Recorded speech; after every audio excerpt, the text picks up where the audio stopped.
Hello students, welcome to IT Rocks. So here I am again with a new topic of Python, that is dictionary in Python. So without wasting time, let's get started. So dictionary in Python.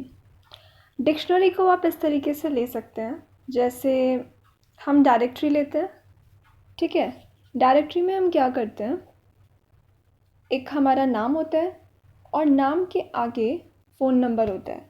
अगर phone number है और नाम नहीं तो phone number की कोई value नहीं, एक दूसरे पे डिपेंड होते हैं। इसी तरीके से कुछ कलेक्शन अगर हमें की वैल्यू पेयर में करना होता है तो हम उसे पाइथन में डिक्शनरी कहते हैं। अब हर की और वैल्यू के बीच में मैपिंग होती है, ठीक है।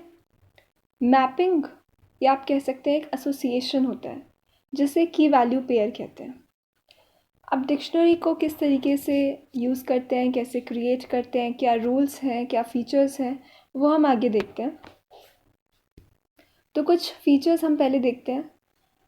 पहला यही है कि हर की वैल्यू को जब मैप करते हैं, इस एसोसिएशन को की वैल्यू पेयर कहते हैं।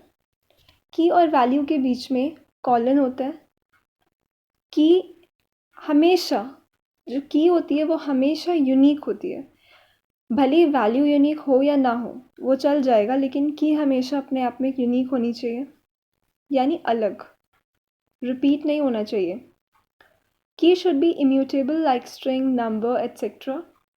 एंड डिक्शनरी इज़ म्यूटेबल, मतलब वो चेंज हो सकती है, पर जो की है वो नहीं हो सकती। जैसे स्ट्रिंग नंबर एक बार जो कर दिया वो कर दिया, नहीं चेंज होता, उसी तरीके से की भी नहीं हो सकती। अब हम आगे देखते हैं कि डिक्शनरी क्रिएट करने के लिए, एक नॉर्मल सी डिक्शनरी अगर मुझे क्रिएट करनी है तो मुझे क्या करना पड़ेगा। तो मैं क्या करूँगी, डिक्शनरी का नाम लिखूँगी, सिंपल कोई भी नाम ले सकते हैं आप। यहाँ पे मैंने जनरली डी से रिप्रेजेंट किया ताकि आपको पता चले जो भी डी है या D1 है या कैपिटल डी है, सारे एग्जाम्पल्स मैंने उसी तरीके से लिए ताकि आपको पता चले कि वो मैंने डिक्शनरी का नाम लिया है। पर आप डिक्शनरी का नाम कुछ भी ले सकते हैं, कुछ भी रख सकते हैं।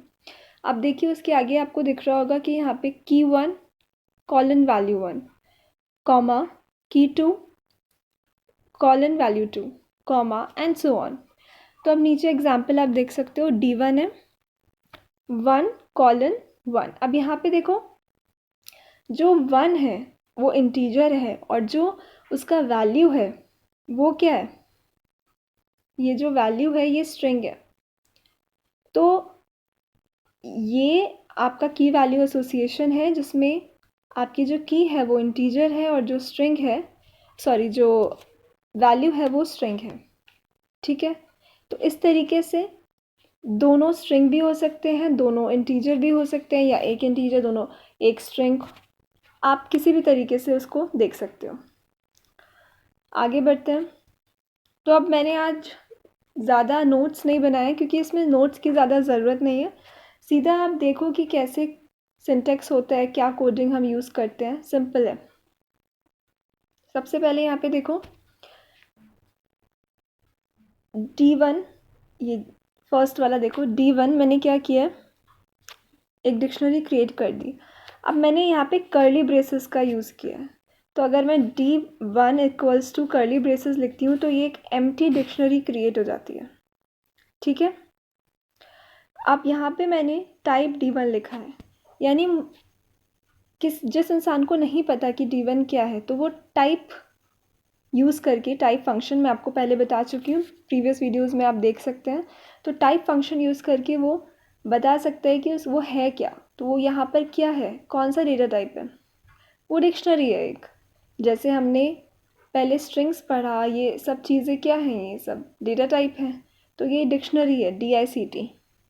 अब दूसरे एग्जाम्पल में देखिए मैंने क्या किया है कि डिक्शनरी को कैसे क्रिएट कर सकते हैं। तो सिंपल है, D2 लिखा, 1 1 2 2 3 3 4 4। अब यहाँ देख सकते हैं कि जो की है 1, यानी जो नंबर 1 है वो मैंने इंटीजर लिया है और जो ONE1 लिया है वो मैंने स्ट्रिंग लिया है। अब आपको पता ही है कि जब डबल कोट्स या सिंगल कोट्स के अंदर कुछ हम लिखते हैं तो वो स्ट्रिंग होता है, इस बात का ध्यान रखना।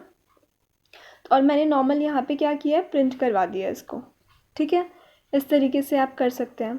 अब जो ये थर्ड एग्जाम्पल है, यहाँ पे मैंने क्या किया है, एक डी, कैपिटल डी, ताकि डिफ्रेंशिएट हो जाए इसलिए मैंने कैपिटल डी लिया है।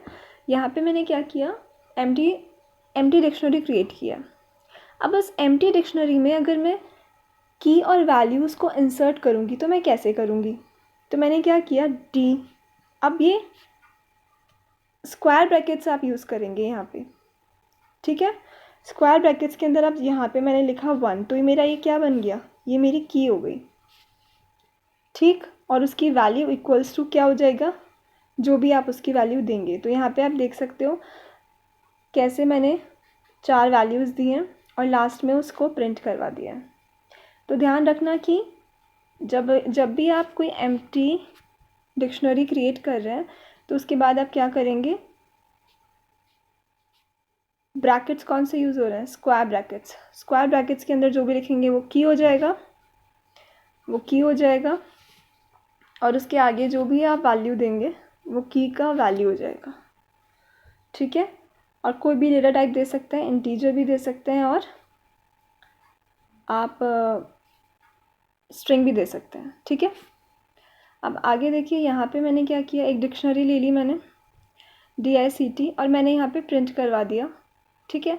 अब मैंने यहाँ पे क्या करवाया, जैसे अगर नेम, एज और क्लास 3 कीज़ है मेरे पास और इसमें से मुझे नेम को प्रिंट करवाना है, तो आप इस तरीके से करवाएंगे जैसे मैंने यहाँ पे किया है। तो यहाँ पे क्या हो रहा है, ये वाली लाइन देखिए, यहाँ पे ऐसे इस तरीके से प्रिंट करवाना है, जो भी आपको प्रिंट करवाना है। नीचे देखिए, नीचे मैंने एज प्रिंट करवाई है। तो इस तरीके से आपको ये कमांड्स या कह सकते हैं कोड, सिंटैक्स लर्न करने पड़ेंगे, ठीक है। अब आगे बढ़ते हैं। यहाँ पे ट्रैवर्सिंग इन डिक्शनरी, ट्रैवर्सिंग का मतलब है कि कैसे हम एक एक एलिमेंट्स को एक्सेस कर सकते हैं। बहुत सिंपल है, हमने यहाँ पे लूप यूज़ किया है। क्या यूज़ किया है, लूप, फॉर। तो क्या हुआ, यहाँ पे मैंने एक आई ले लिया, आई वेरिएबल ले लिया इन डी क्या है, यहाँ पे मेरा डिक्शनरी है जो कि ऑलरेडी क्रिएटेड है। अब मुझे कुछ नहीं करना, मुझे आई कॉलन और डी का जो वैल्यू होगा आई, इसको प्रिंट करवाना है, ठीक है। तो ये हो जाएगा प्रिंट। यहाँ पे देखो, फॉर लूप चला, आई की वैल्यू उसने ली 1, तो 1 उसके अंदर 1 है, फिर 2 तो उसके अंदर 2 है, 3 तो उसके अंदर 3 है, 4 तो उसके अंदर 4 है। बहुत सिंपल है ये, ठीक। अब आगे बढ़ते हैं। अपेंडिंग वैल्यूज़, अपेंडिंग का मतलब होता है यहाँ पे कि हम बनी बनाई डिक्शनरी के अंदर कैसे और एलिमेंट्स ऐड कर सकते हैं। तो यहाँ पे देखो, एक डिक्शनरी है D1 जिसमें मंडे, ट्यूसडे, वेडनेसडे 3 थे, ठीक है, हर की वैल्यू पेयर्स थे। अब मुझे यहाँ पे थर्सडे विद अ की THU ऐड करना था, तो मैंने क्या किया, बस D1 जैसे मैंने आपको क्रिएट करना सिखाया था स्क्वायर ब्रैकेट से, सिंपल वैसे ही क्रिएट करना है और लास्ट में उसको प्रिंट करवाना है।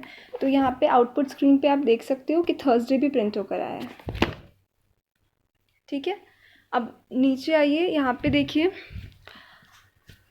यहाँ पे मैंने क्या करवाया, गरिमा 25, रिया 16, रश्मि 23, हनी 28, ये सब इनकी एजेस हैं, ठीक है। अब यहाँ मुझे क्या किया, मैंने गलती से रश्मि की जो एज है वो 23 कर दी, ठीक है। अब मुझे क्या करना है, इसमें अपडेट काइंड ऑफ करना है। तो मैं कैसे करूँगी, वही डी और जो भी आपका की है वो की लिखो, उसके अंदर अगर आपको वैल्यू दूसरी देनी है तो आप वैल्यू दे सकते हो। तो इस तरीके से आप अपडेट कर सकते हो, ठीक है।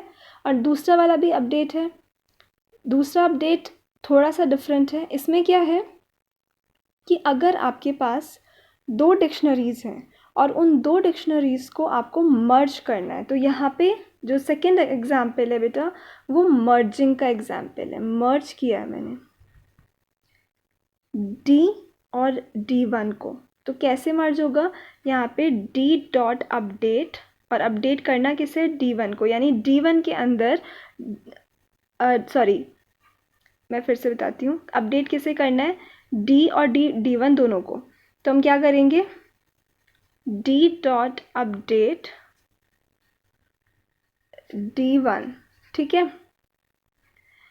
तो यहाँ पे डी अपडेट हो गई और किसके साथ अपडेट हो गई है, D1। तो डी और D1 दोनों अपडेट हो गया है, पर मर्ज होकर एक साथ यहाँ पे लिखी जाएगी। ठीक है, नेक्स्ट ये है आपका डिलीट और पॉप। तो डिलीट और पॉप में दोनों में क्या होता है कि जो भी आपको की वैल्यू पेयर को डिलीट करना है आप कर सकते हो, बस डिफरेंस क्या है, थोड़ा सिंटेक्स और एक और चीज़ जो मैं अभी आपको आगे बताऊंगी। पहले हम डिलीट देख लेते हैं। तो डिलीट में क्या है, डिलीट जो भी आपका की है वो आपको लिखना है वहाँ पे डिलीट के आगे, और जब आपका नया प्रिंट होकर आएगा उसमें वो डिलीटेड वन नहीं होगा। ठीक है, अब पॉप में क्या है, डिलीट तो होगा लेकिन जो डिलीट किया है, जैसे सपोज यहाँ पे मैंने MON डिलीट किया है की, तो MON के अंदर कौन सी वैल्यू थी, मंडे वैल्यू थी। तो मंडे यहाँ पे रिटर्न भी होकर आती है, ये रिटर्न करता है, पॉप रिटर्न करता है वो वैल्यू जो डिलीट हुई है। उसके बाद मैं उसे प्रिंट करा सकती हूँ और फिर वो प्रिंट होके अपडेटेड डिक्शनरी हमको दिखाई देती है। ठीक है, आगे बढ़ते हैं। यहाँ पे देखो लेंथ कैलकुलेट करने के लिए वही है कि डी हमारा डिक्शनरी है, लेंथ LEN यूज़ करेंगे हम यहाँ पे लेंथ के लिए, और उसके अंदर क्या लिख देंगे, डी आर्ग्यूमेंट में, तो हमारी लेंथ पता चल जाएगी। फिर आता है क्लियर, यानी कि रिमूव करना है हमें सारा का सारा डेटा डिक्शनरी से, यानी एम्प्टी करना है उसको। तो बहुत सिंपल सा सिंटेक्स है, D.clear और पूरा आपका जो डी था वो क्लियर हो जाएगा। ठीक है, अब आगे देखते हैं यहाँ पे गेट। गेट का क्या मतलब है यहाँ पे कि हमें कुछ रिटर्न में चाहिए। तो जो भी आप मेथड, जो ये गेट मेथड होता है ये आपकी वैल्यू को रिटर्न करता है, जो भी की आपने चूज़ की होगी। जैसे यहाँ पे देखिए मैंने D.get2 किया है, तो यानी मैंने यहाँ पे कौन सी की यूज़ की है, कौन सी की को रिटर्न कराने की कोशिश की है, सेकेंड वाली 2, और 2 के आगे क्या है, उसकी वैल्यू क्या है, 20। तो आपको क्या गेट मिला, मतलब आपको रिटर्न में कौन सी वैल्यू मिल रही है, 2 की जो वैल्यू थी, 2 की वैल्यू यहाँ पे 20 है, तो आपको देखो रिजल्ट मिल रहा 20, सिंपल। और अगर मैंने D.get5 कराया है तो 5 तो यहाँ पे है ही नहीं। तो जब कुछ नहीं होता या आप ऐसी की इंसर्ट कर देते हैं गेट फंक्शन के अंदर जो नहीं है, तो बाय डिफ़ॉल्ट आपको नन दिखता है आउटपुट स्क्रीन पे, यानी कि it returns none when you have given an argument inside the function which is not present in the dictionary. Okay, now next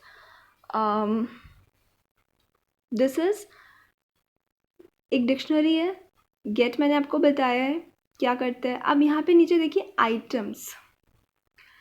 items और की है, दो चीज़ें हैं यहाँ पे आपके पास। आइटम क्या करता है, आइटम रिटर्न करता है कंटेंट को एज अ टपल मतलब आपको पता है रो में। तो जैसे आप डिक्शनरी देख सकते हो यहाँ पे है 1, 10, 2, 20, 3, 10, 4, 40। अब मैंने सिंपल सा एक कमांड दे दिया D.items, ठीक है, तो वो क्या करेगा, डिक्शनरी में जितने भी आइटम्स हैं उनको एक रो की तरह आपको रिप्रेजेंट कर देगा। सिंपल, बस रो की तरह रिप्रेजेंट करता है। अब की क्या करती है, अगर आपको सिर्फ की वैल्यूज़ चाहिए तो आप D.keys फंक्शन यूज़ करेंगे, तो आपको देखिए 1, 2, 3, 4 दिख रहा है। और अगर आपको सिर्फ वैल्यूज़ चाहिए, क्योंकि आपके पास डिक्शनरी में दो चीज़ें होती हैं, एक होती है की, एक होती है वैल्यू। अगर की चाहिए तो D.keys, अगर वैल्यू चाहिए तो D.values। तो आपको वैल्यूज़ दिख रही है नीचे 10, 20, 30 एंड 40। ठीक है, समझ आया? तो बस आज के लिए इतना ही, अगले टाइम मिलेंगे दूसरे टॉपिक के साथ, तब तक के लिए बाय।